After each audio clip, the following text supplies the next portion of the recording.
Señoras y señores, bienvenidos, bienvenidas. Nos encontramos en esta sala para realizar el acto de entrega del título de Doctor Honoris Causa al doctor Hugo Sonnenschein. Preside esta ceremonia el señor rector, doctor Daniel Vega, acompañado por la directora decana del Departamento de Economía, la doctora Andrea Castellano, el presidente de la Asociación Argentina de Economía Política, el doctor Jorge Estreb, el doctor Fernando Tomé, que oficiará como padrino del homenajeado, y el distinguido de esta jornada. Nos acompañan también otras autoridades de esta casa y del departamento, integrantes de la comunidad universitaria y asistentes a la jornada de la Asociación Argentina de Economía Política, que por estos días se desarrolla en la Universidad Nacional del Sur. Recreando este símbolo, oficiará de padrino el doctor Fernando Tomé, quien hará referencia a la trayectoria del homenajeado.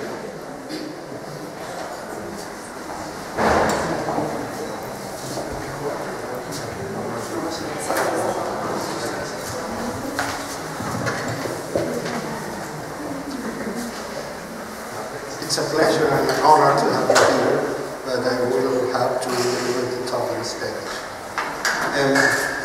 El profesor Sonnenschein es una de las grandes figuras de la teoría económica de los últimos 50 años.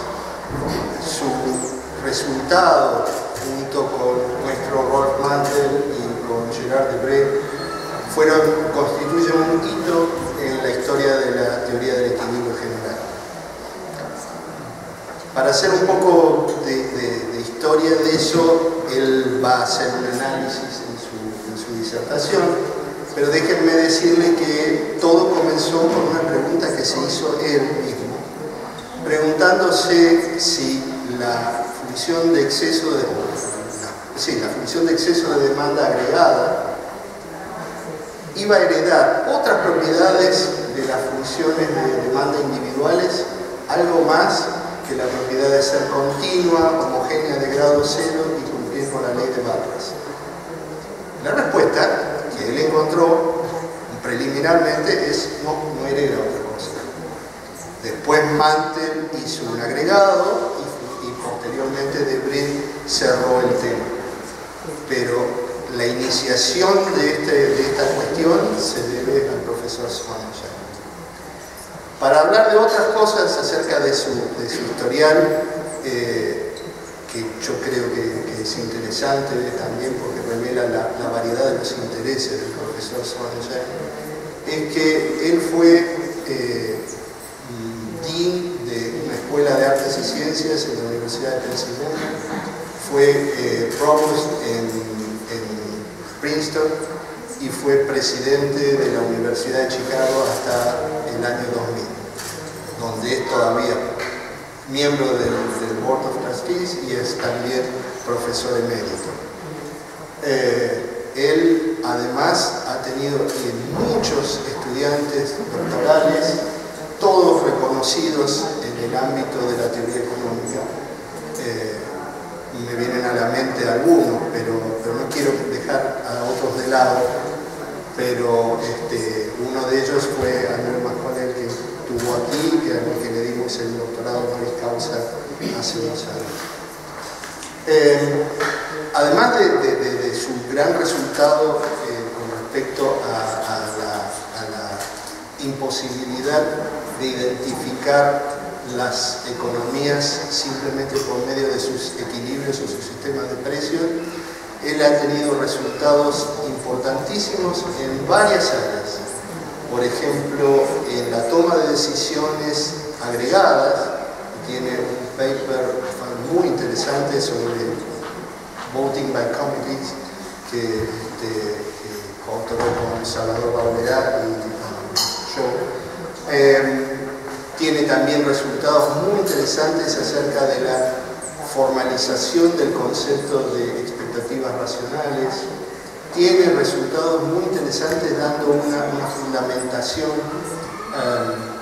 de teoría de juegos al teorema de Coase de las firmas. Y últimamente está muy dedicado a tratar de modelizar la noción de negociación. Y creo que todavía vamos a ver resultados muy interesantes de parte del doctor Sonnenschein. Creo que por estos méritos editar los que lo hemos cantado acá por mi tiempo y los que lo conocen más. Creo que para nosotros es un honor poder concederle el doctorado honoris causa.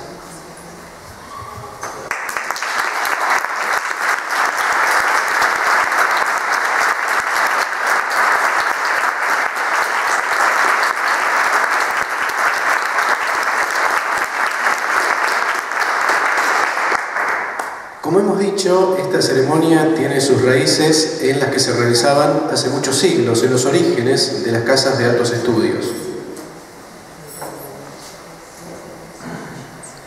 Por entonces, profesores y estudiantes eran itinerantes y recorrían grandes distancias desde un monasterio o centro universitario a otro para asistir o dictar clases.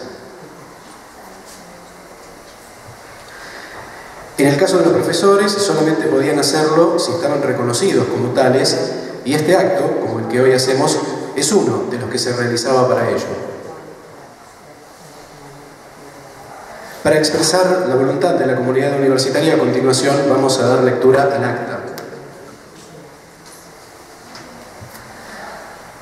En la ciudad de Bahía Blanca, a los 14 días del mes de noviembre del año 2019, siendo las 17 horas, en el campus de Paligüe de la Universidad Nacional del Sur, el señor rector de esta casa, doctor Daniel Vega, acompañado por la señora directora decana del Departamento de Economía, doctora Andrea Castellano, y por el doctor Fernando Tomé, ante la presencia de otras autoridades, miembros de la comunidad universitaria y público en general,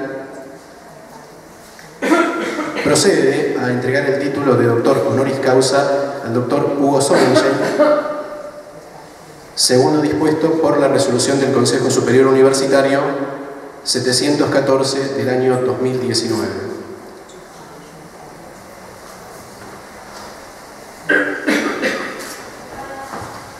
En virtud de lo expresado, invitamos a las autoridades a firmar el acta correspondiente.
Tras el elogio y la aceptación, los nuevos doctores deben ser recibidos por la comunidad universitaria.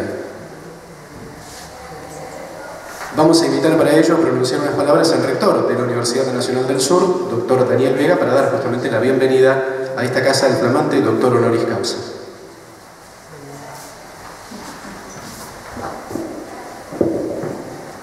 Señores asistentes, muy buenas tardes. Nuevamente, miembros de la comunidad universitaria y de la sociedad en general, nos reunimos en la universidad para otorgar la máxima distinción de una casa de altos estudios y una alta casa de estudios pueda dar a una persona, el doctorado honoris causa. Este laudo se concede por diversos motivos, sin estar necesariamente relacionado con la actividad científica o académica, aunque en nuestra universidad suele ser esta la última razón, la justificación predominante para entregarlo. Con este laudo se ha destacado en universidades de todo el mundo a científicos, artistas, escritores, políticos y hasta deportistas. Aún así, considero que un doctorado honoris causa otorgado por cuestiones relativas a la actividad científica con social es, sin desmerecer al resto, uno de los más complicados. Hoy, como señalara el presentador, nos convoca una tradición centenaria en la vida universitaria. Sin embargo, y a pesar de tener su raíz en las casas de altos estudios europeas, las universidades argentinas no están apegadas a pomposos procedimientos protocolares, ni sus integrantes ostentan atuendos especiales o atributos de color. Aquí no hay togas, birretes, capas o guantes, como suelen verse en otros actos de este tipo en universidades de otros países. Nuestra universidad es pública, heredera y sostenedora de los principios republicanos que alumbraron nuestro Estado. Nació de una comunidad política organizada y desde sus orígenes busca el bienestar de todo el pueblo a través de la generación de conocimiento. En nuestros ámbitos, cada uno es reconocido por lo que es y por lo que hace, y no por los atributos que porta u ostenta. Para nosotros, la idea es la toga que mejor viste. Sin embargo, hay un elemento que une aquellos actos con él.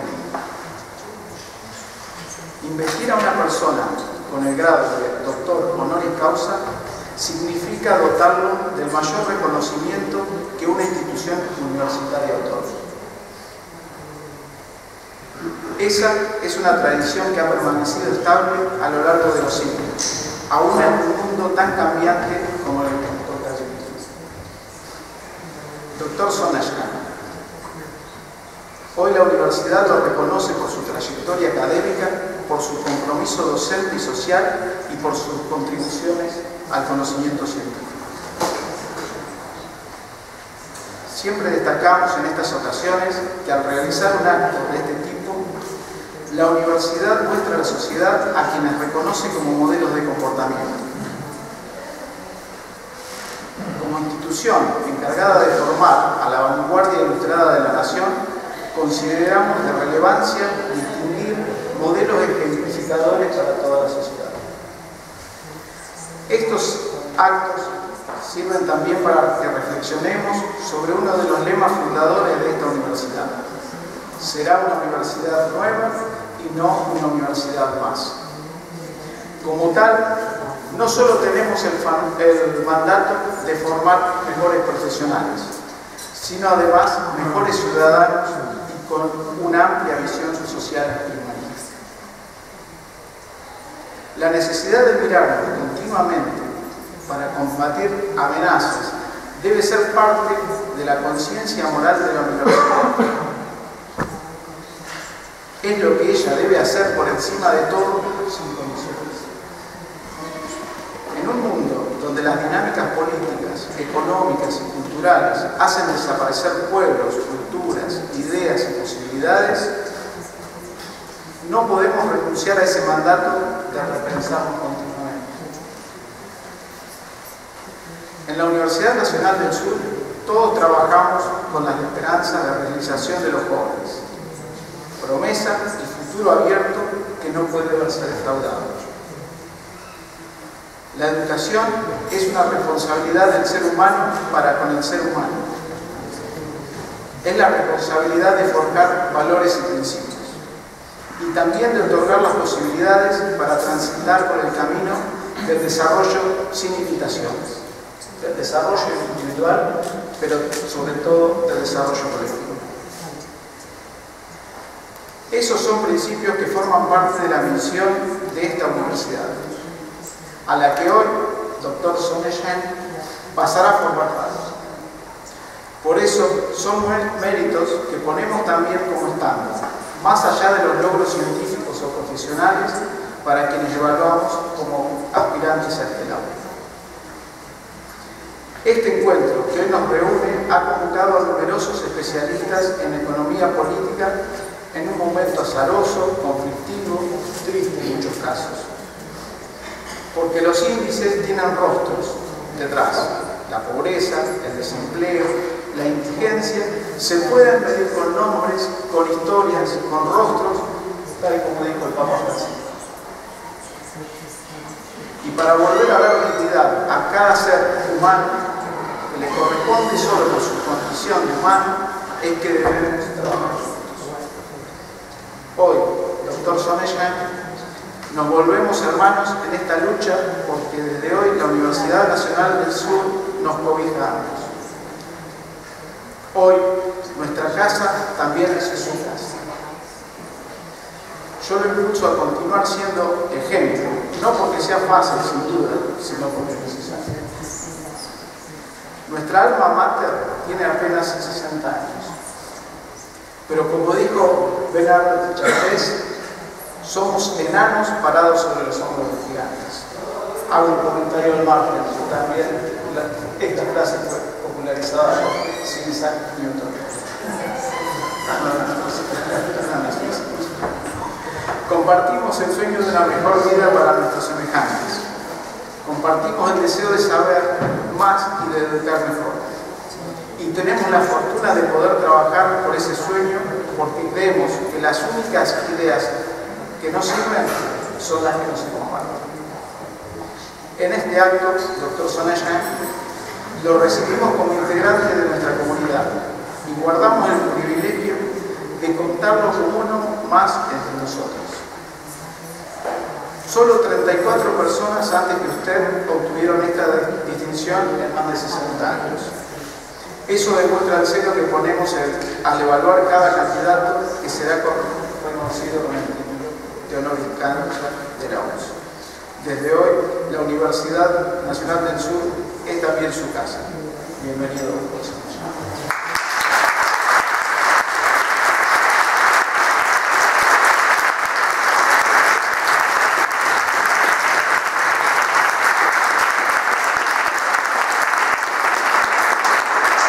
En consecuencia de lo expresado, el señor rector hará entrega del diploma y la resolución que reconoce el doctor Hugo Sonnenschein como el 35º doctor honoris causa de la Universidad Nacional del Sur.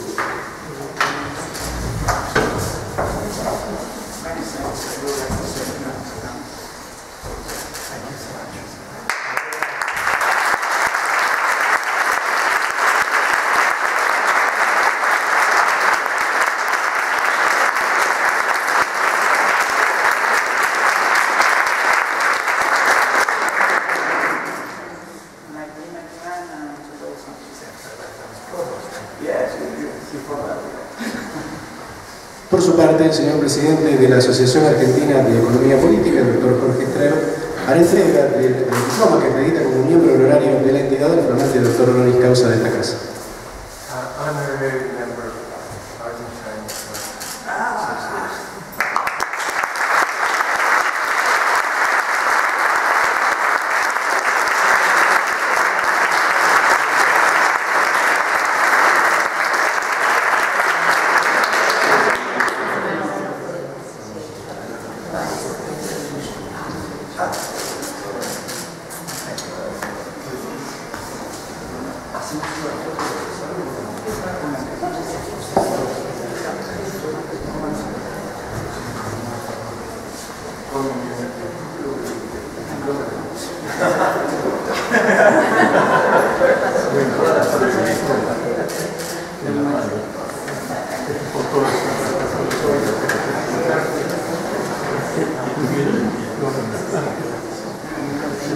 En los orígenes de la tradición que hoy nos convoca, los actos de entrega de títulos especiales culminaban tradicionalmente con clases magistrales, en las cuales los distinguidos ilustraban al público con una disertación sobre algún asunto de su incumbencia. Invitamos a las autoridades a ubicarse en la platea para escuchar como cierre de esta ceremonia al doctor Hugo Sonnenschein.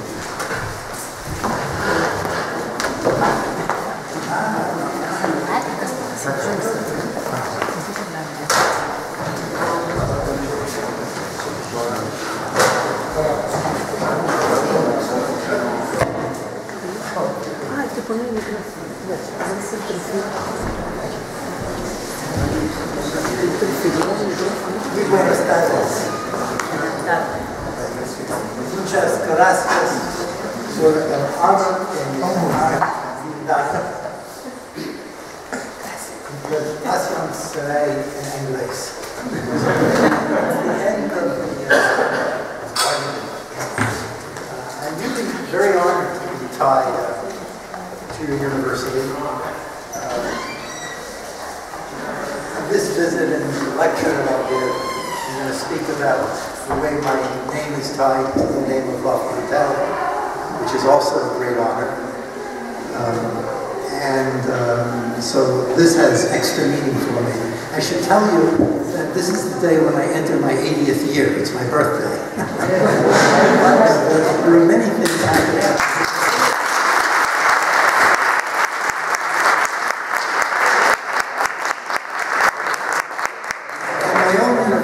Now, the University of Chicago is also very jealous in the way that it awards honorary degrees. It's for academic accomplishment, scientific accomplishment, humanistic accomplishment. And we're a little bit unusual in that. It's very nice to hear your words, which were celebrating the academic purpose of what we do and how important it is. As I listened to the national anthems, and I should tell you, I don't know, and I don't know whether I've ever heard the second and third stanza of my own anthem, but it was moving and inspiring. And it really is a very important time to say to all of you here in this country and in my own country, how important it is to think about your responsibilities to your nation, to have hope for your nation, to feel that you're a significant part of it. Not to, as a people, be one of two sides, or three sides, or four sides. There are many ways that societies can splinter, but the success of our nations, the success of our planet depends on cooperation. It's fine to disagree, is something we often say at the University of Chicago, but it's not so good to be disagreeable. And so the more that events like this can remind us of the importance of being bound together, the better off we are. That's more than enough of these thank yous. Although I really can't thank your university enough, I really do feel that I now belong to it and belong to the society. I don't know what your dues are. I don't know what your expectations are for giving of alumni, but it's my custom to try and participate in some small way in these kinds of activities. So now I'm going to, after thanking you, really, you know, it can't be deeply enough. My wife, Beth, and I are here for only a week. It's the third visit to Argentina. When my family, both on my mother's side and father's side, came to the United States in 1909, they were each born in 1910. Part of my mother's family also went to Argentina, and we have some family here. Who we visited, haven't stayed in close enough touch. But, you know, I could just as well be an Argentinian. An event like this makes me feel even closer to your country. Beth, I have to be very careful. This is important to me, so I'm going to step over there. It's going to really be about the history of doctrine. I'm going to assume that you know a fair amount of economics. And some of this is material that's not taught so much these days. So it's about the neoclassical demand theory. I'll take a quick run through that. But some of this may be, you know, not stuff that you see quite every day. At the same time, this really is you know, it's not really a scientific talk. It's a talk more about history, relationship with Rolf. I'm going to talk about the meaning of the theorem, and that could be a place where there could be even some controversy. And I very much welcome questions. I give better talks when I give questions, so don't hesitate, even in this slightly formal surrounding, to put up your hands and say, why that, or please explain, or do a better job, whatever.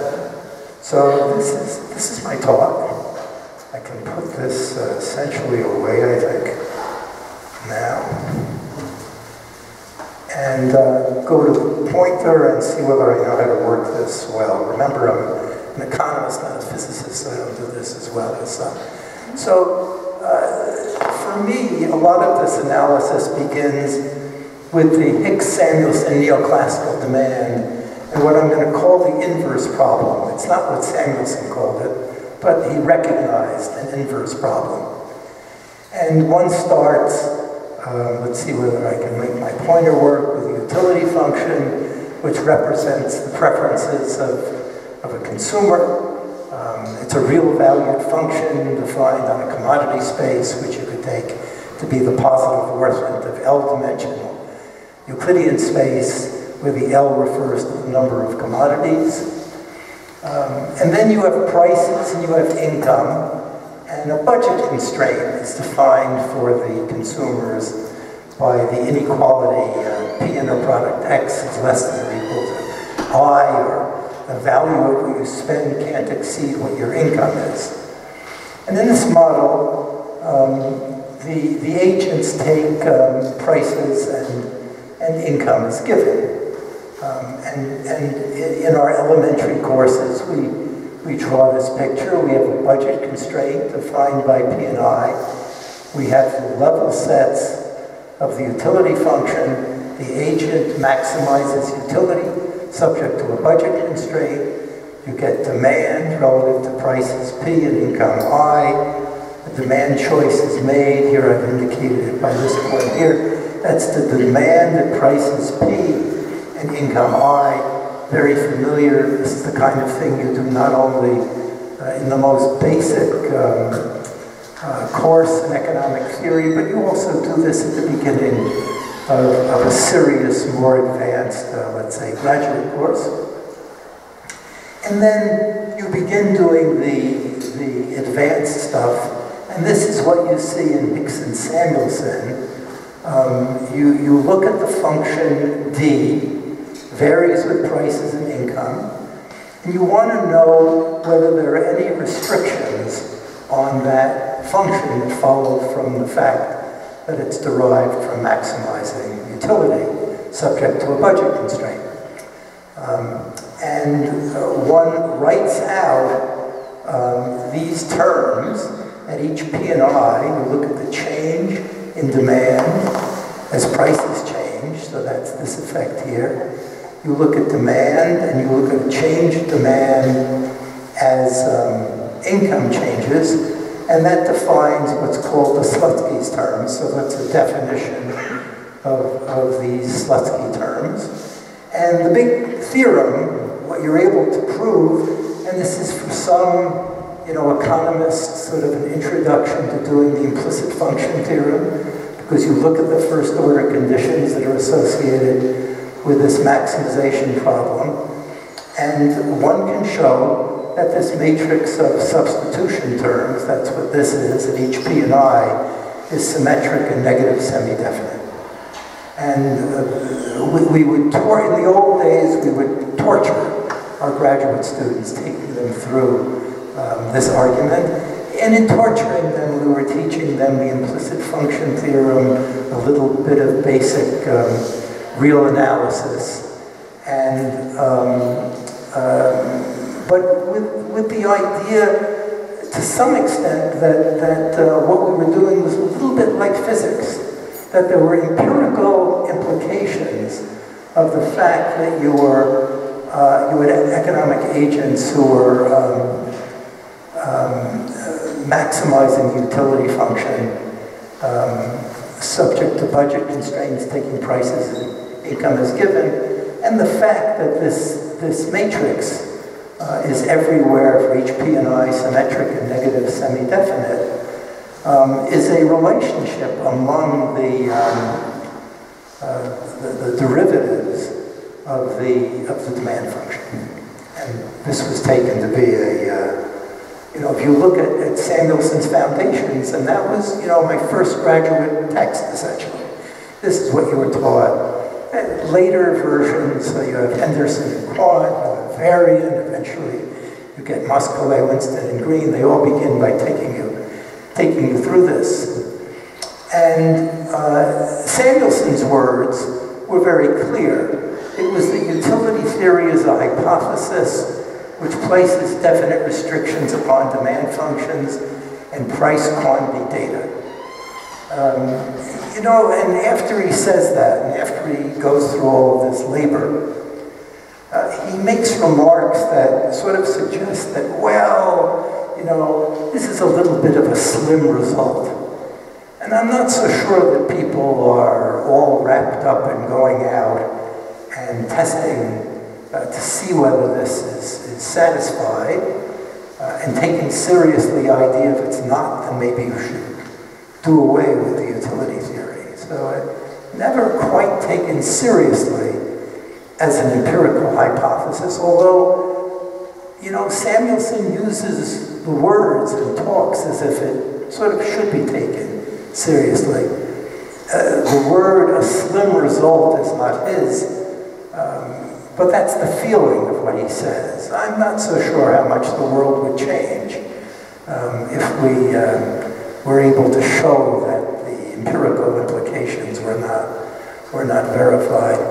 And in fact, what I've done here is I've drawn a situation where this may be a bit hard to say, where you have an original budget constraint, you have the demand choice at that constraint, and then you consider a flatter budget, so you change relative prices, but it's a budget where you're still able to take this demand. And the simplest, you know, you can show it to your beginning students implication of that matrix being symmetric and negative semi-definite is that the choice after the change in prices, where you're compensated so you have enough income still to consume that point, has to be here, not at this part of the line. Okay? So you can say something about the way the demand moves when there's a price change, if there's a kind of compensation.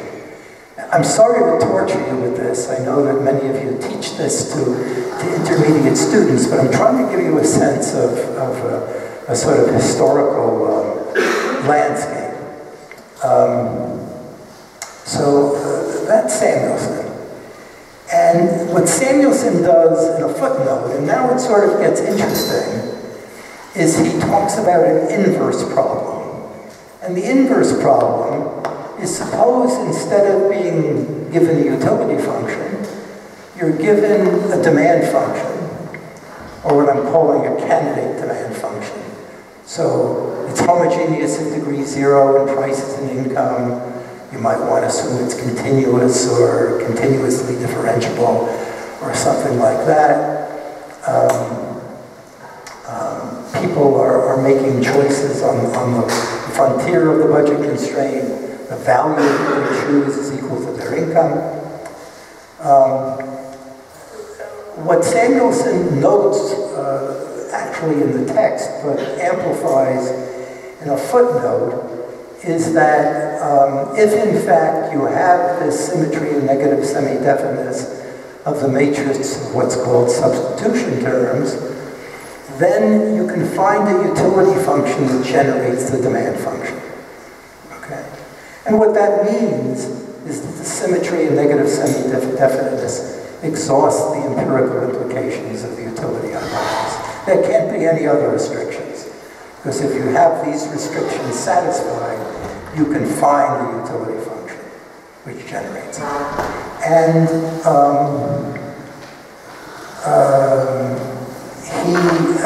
let me tell you what goes on is he says, okay, if this is chosen at this price as an income, then the marginal rate of substitution here has to be equal to the price ratio. And if this is chosen at this budget with different prices, then the marginal rate of substitution, the slope of the indifference curves have to be defined by the price ratio. And so he says, all right, what we do now is we connect up these little slope elements. That's solving a partial differential equation. And the symmetry and negative semi-definiteness say that you can solve this, and with the right kind of smoothness, you get unique solutions. So you're nodding. I don't know how many people are nodding, because this is, this actually is what you'll find a little bit deep in the weeds of even the most up-to-date textbooks. And this is really hard kind of work.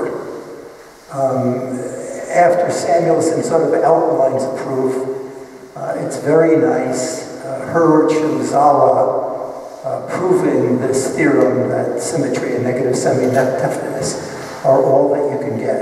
And these are in fact the words of Samuelson, that you can't get anything else. So there's the problem of demand generated by utility, what are the empirical implications, and then what are all of the empirical implications? Well, all of them are given by the symmetry and negative semi-definiteness. It's the inverse problem, okay? And anything goes, or Sonnenschein, Mantell, de Brugge, is an inverse problem.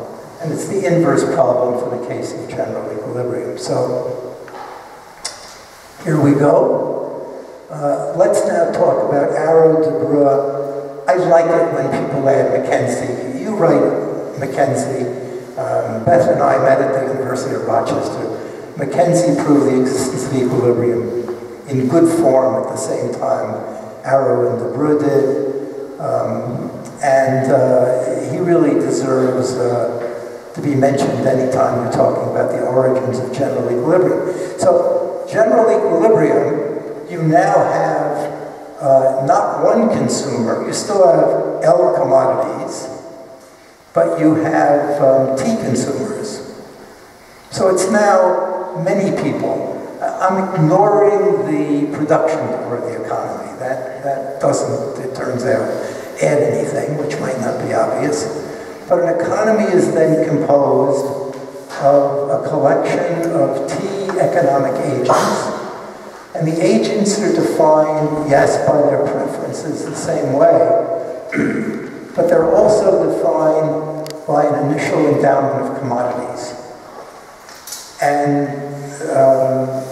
they come to a market to exchange and try and get a better situation than they start with. But the situation that they start with is an initial endowment given by this W. Now, the next part is to say, if you have any prices, P, and you can normalize prices because only relative prices matter, then you can look at the demand that's chosen by the ith agent at prices P. That's the same demand as before, but now instead of an exogenous income variable, he has income that's defined by the value of his initial holding of commodities. And so in the same way as with a single consumer, the agent picks a best bundle subject to constraint, and you can look at the difference between what he wants, what he demands, in the same diagram that we had before, and what he comes to the market with. And that difference is his excess demand. And the excess demand in the aggregate is the sum of the individual excess demands. And you have what's called Walras law. Since the value of excess demand for each agent is 0, that just means he picks off the frontier of his budget constraint, then the value of the sum of the excess demands is 0. And equilibrium prices are prices so that the sum of the excess demands are 0. So the total amount of each commodity that's demanded in the aggregate is equal to the supply, and that defines an equilibrium. Timeout for water. When I do timeout for water, I will ask whether there are any questions. All pretty elementary. I mean, the problem with this is all pretty elementary. If you know it, if you don't know it, it's a little too fast. Except for physicists.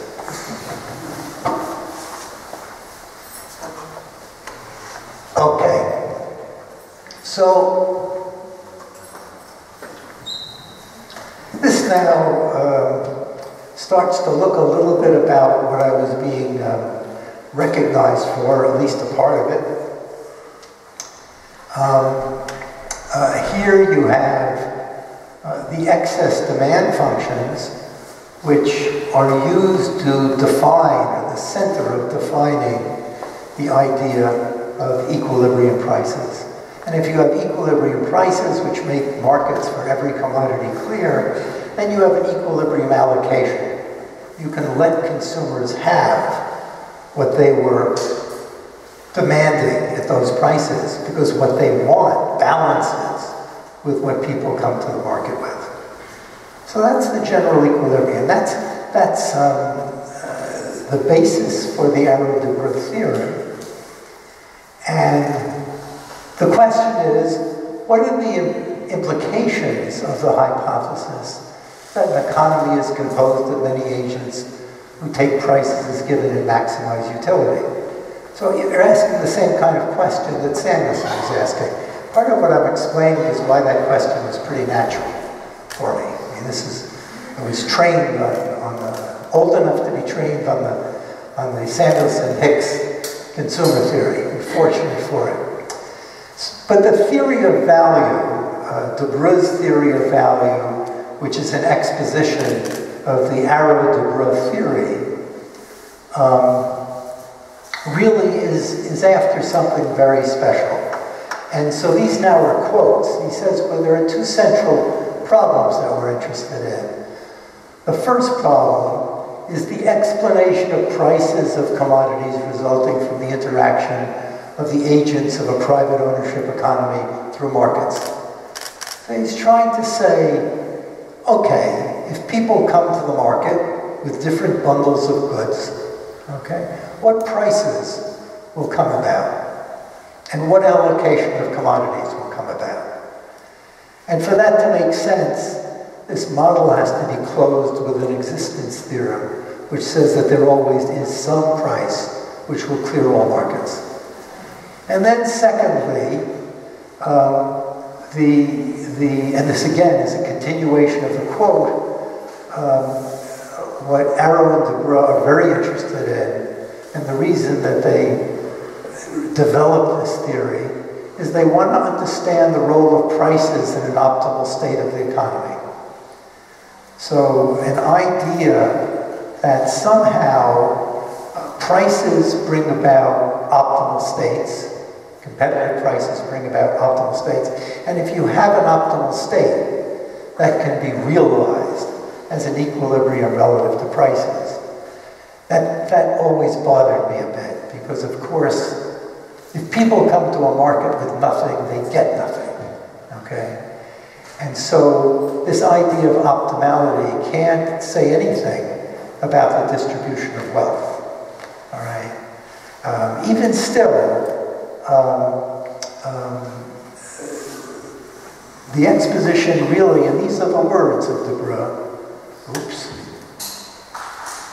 I should say also I'm old enough and had the privilege enough that I knew these people pretty well, that although I'm very fortunate, it's the late 50s that Debreu writes his book.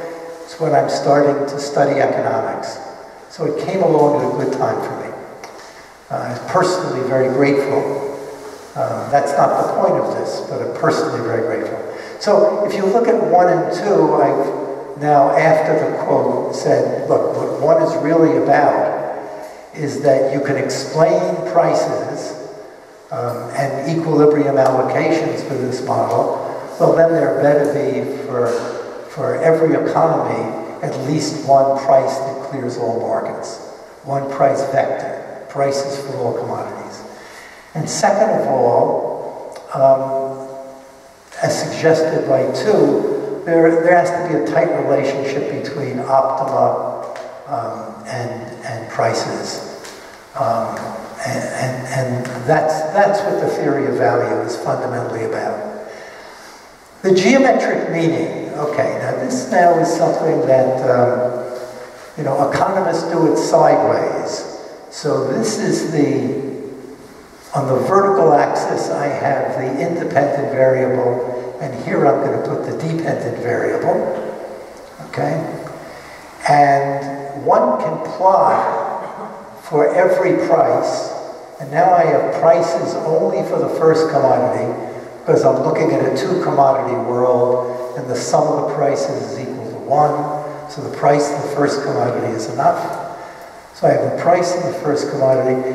I can plot the excess demand for the first commodity, that goes this way, as a function of price. So it might be I'm looking at this price here, I get a negative excess demand for the first commodity. I could be at a price such as this one, and I get a positive excess demand for the first commodity.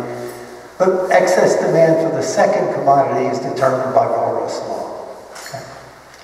So the problem of existence, the geometric meaning of that one, is simply that you can find some price. Here I have 3 of them. Okay, so that markets are cleared. Okay, people come to the market with commodities, initial endowments. They have their preferences. Given any prices, they maximize utility. This gives them a net demand, an excess demand. You sum the excess demands. Can you find prices which will make the markets clear? And here there are 3 prices that make the markets clear. And the answer to the problem of existence of equilibrium and the coherence of this model is that for every economy, indeed, with mild assumptions, you know, you make some kind of convexity assumptions, but that's not even essential if you have large numbers of agents. That's later work by Aumann. But there are obvious questions that one would ask in, let's say, 1960. And the obvious questions are, is equilibrium unique or finite in number? Can excess demand functions be linear in a range? Because econometricians like to go out and say, look, here's a family of excess demand functions. Well, can those come from an economy? It was actually as a graduate student that I was asked that question, and that had a lot to do with my starting this program.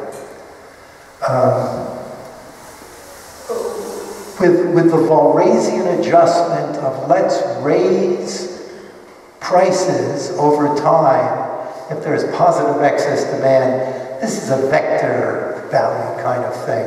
You want to know how to change the prices of different commodities. Well, what C is saying, look, Walras suggested that what you might be doing, what an auctioneer might do, is to change prices by raising them if you have too much demand and lowering them if you have insufficient demand to clear markets. Well, will that find the equilibrium? So in fact, if you started here at a price that was too high and you adjusted in sort of the obvious way, then prices would fall. Start here, prices would rise. You'd move away from here, and you'd find this one also. You'd find some equilibrium. And are there efficient mechanisms for computing equilibrium? And Mantell was working on this problem with Scarf, who was his mentor and the master of this, before he got involved in the Sonnenschein-Mantell group.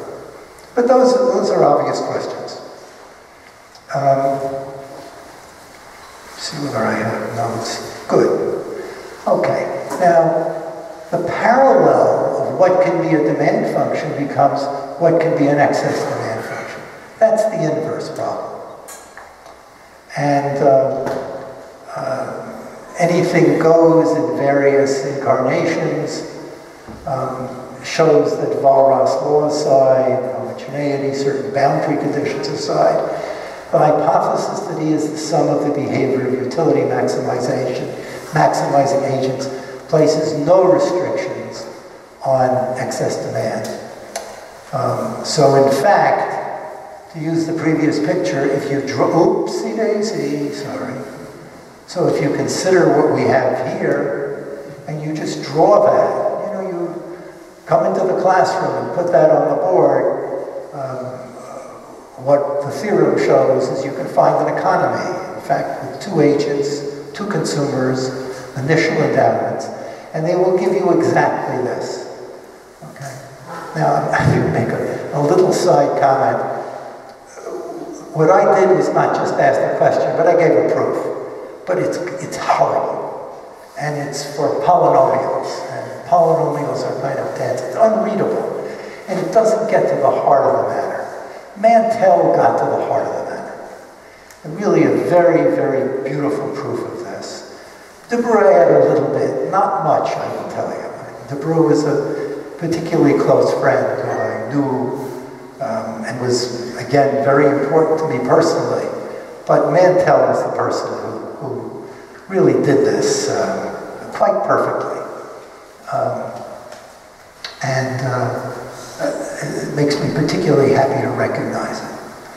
So that's the inverse problem. It turns out that if you can show that anything can be an equilibrium price, if you can construct an economy where all prices are equal, equilibrium prices in a range, and that's a corollary that you have to do this. But if you start by being able to do that, and if in particular you can do that with homothetic preferences, which is the kind of thing that Mantell did, then you can crunch this problem. And you can crunch it because if you start with this as the germ, you can show that little perturbations, any little perturbations, C1 perturbations, to be more explicit, can also be excess demand functions, keeping preferences homothetic. And then you can sort of blow up the scale to anything you want if they're homothetic by just increasing the initial endowments. And by that construction, you can get, for example, the excess demand function that I did earlier. I could give another lecture which talks about how you do the mathematics of this. I'm not going to do that.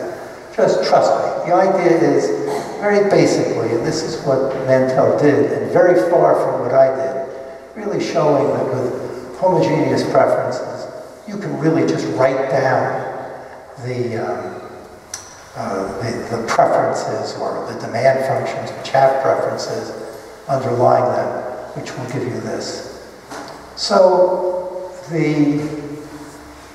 what are the consequences of that? The consequences of that, for example, are that if you want to know how the tetonomol will work, I should explain, this is a 3-commodity economy.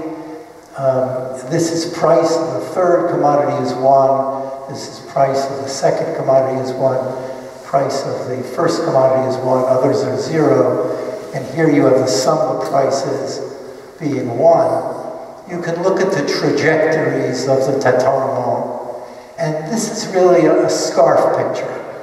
And again, Scarf is Mantell's mentor, and this is all before anything goes.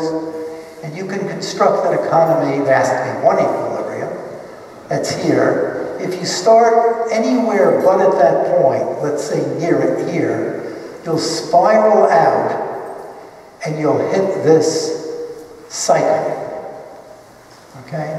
And if you start anywhere out here as your initial prices and adjust, then you'll spiral in and you'll come again to that cycle. So that's a dynamics that is is not very helpful in computing your equilibrium. If you start at the equilibrium, you're fine. If you start off of it, you're going to do very badly, okay? You're going to go to this cycle, really no matter where you start, other than at that point here.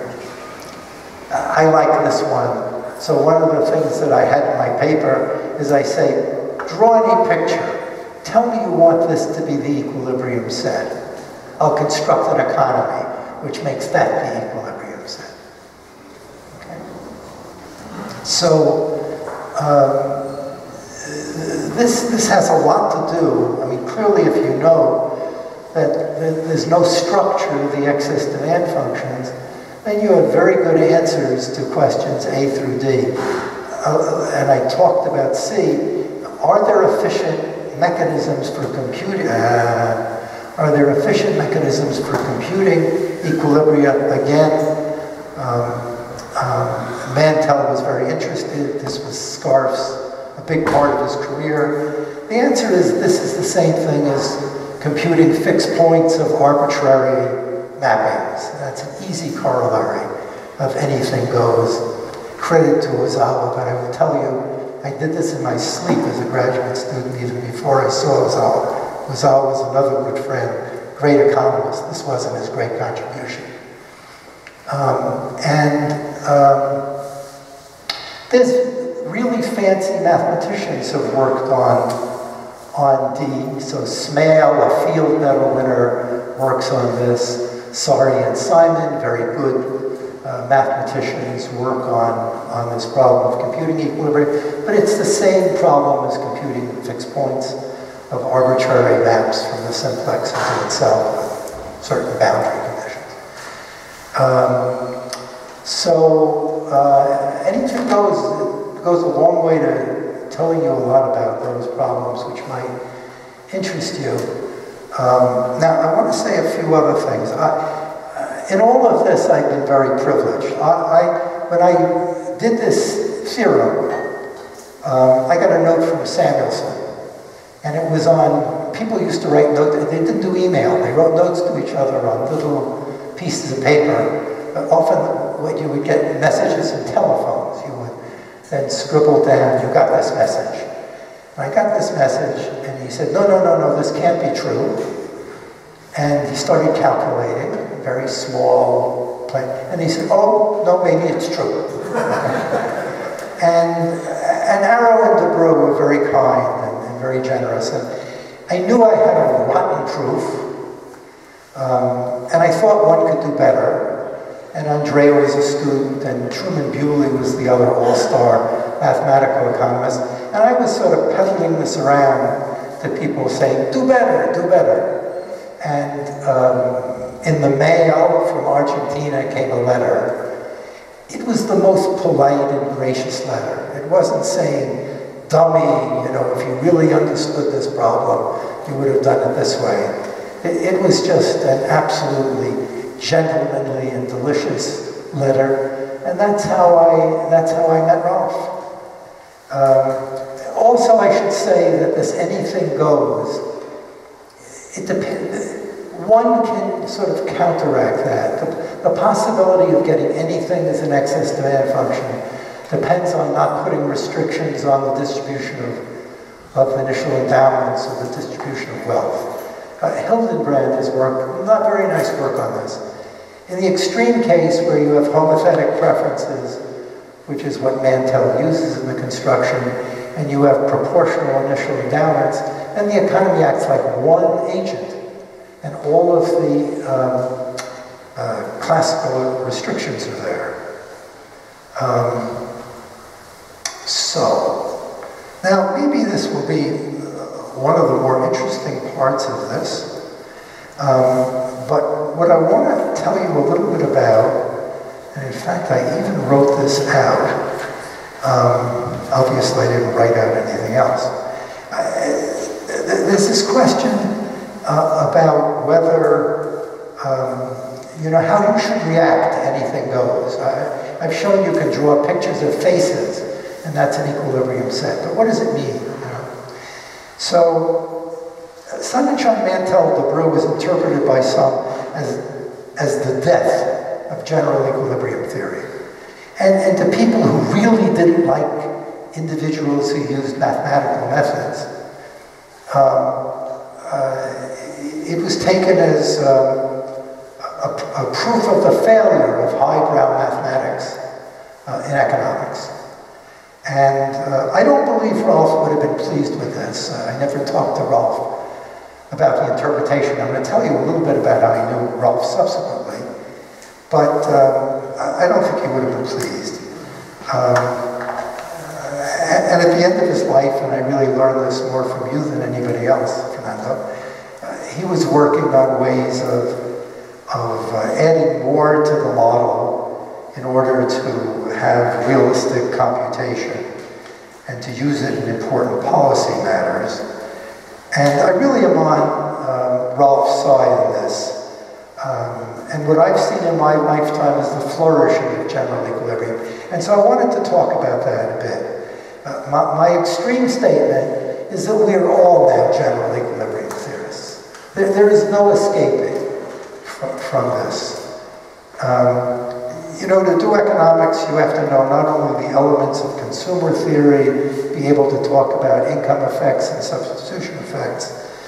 You have to be able to talk about single market equilibrium, multi-market equilibrium. You need statistical analysis abilities. You have to be able to do some basic mathematical analysis. And more you really have to do game theory. So much of economics is couched that way. And we can't speak to each other without this commonality. And general equilibrium approach has delivered. And I want to give a little proof of that. And I want you to imagine yourself in a finance lecture or teaching the elements of finance in an introductory course. So probably most introductory courses now have students say, give me some finance, I'll make money. I want to go to graduate school, right? So let's talk about finance. And this I wrote out, I'm going to emphasize some words. So the basic general equilibrium model, Arrow de Breu, as I said, is completed in the late 50s. And in that is introduced the term contingent commodities. Contingent commodities, basic to what you would speak about, the delivery of a commodity contingent on a state of nature occurring. Next is Arrow's role of securities in the optimal allocation of risk. Optimal allocation of risk, role of securities, that's 4 years later, that's 1964. And from that you have rational expectations being fully developed shortly after.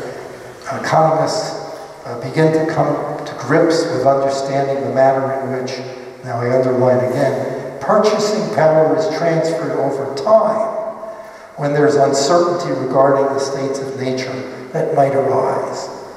That's what financial markets are about. You want to figure out how to transfer wealth over time, and you're concerned with instruments are doing it. And this requires, there's no way of doing it other than a general equilibrium approach, because it's very multi-market with important wealth effects. So now I lost a page, and I'll tell you what that page says, because the next step in this is Black-Scholes, dynamic trading strategies, and all of this descendants of the general equilibrium theory, and impossible to do it without that. I can continue on. My colleague Bob Lucas, as important a macroeconomist as anyone since Keynes, will probably demur a bit, but he's a general equilibrium theorist. That's what his models are, and that's what he's regarded as doing. And if you look at the big problems of the Keynesian analysis, it has to do with the possibility of sunspots and bubbles, and asking the question of whether announcements by a government can have real effects. And the best models of how to understand with rational agents the real effects of announcements, the possibility of bubbles. These are all couched in terms of general equilibrium models. For those particular issues, it's really models invented first by Samuelson in LA, which are pure consumption, low, general equilibrium models. So that's, my argument is we're essentially all general equilibrium theorists. None of anything slows you down. We tell stories, and the stories are couched often in terms of multi-market equilibrium with wealth effects. That's general equilibrium. Ralph, as I knew him, so here I could almost cry. Ralph died 20 years ago. He died in, again, I'm entering my 80th year today. Ralph was 65. It's 20 years ago that he passed. He was a little bit my senior. Died much too young. And I will only refer back to really two things. One is the way I first knew him, which was this amazing letter sending me his proof of something I had started, done in very awkward ways, improved upon it gigantically. And the other thing is, in every way, in every manner, this was a brilliant person, as smart as anyone, who always made you feel as if, you were with him, you could learn, never an intellectual bully, and he could have been. So it's the manners that you were talking about in terms of honorary degrees. He really represented these kinds of qualities. In the time I knew him best, I invited him to the University of Massachusetts, where I went there I was a full professor when I was 26, and I went there, I think, when I was 28 or 29, and I said, we're going to just be great, and this is where I want to live. And I learned that universities really matter, and the person who's your rector or president really matters, and heritage really matters. But I was young and ignorant, and I brought together that summer, I invited Rolf from Argentina. I invited young people. I invited Dan McFadden. I invited as a postdoc Oliver Hart. The last two have won Nobel Prizes. And so it was Rolf, Oliver, Andrea was the fourth one. So those are the four people I invited. It was an amazing few weeks where some very good papers were written. And, there was nobody better to have as a colleague, nobody better and more graceful to show you that he could do things that you couldn't. It makes it a special honor to be able to present this lecture. So, thank you very much.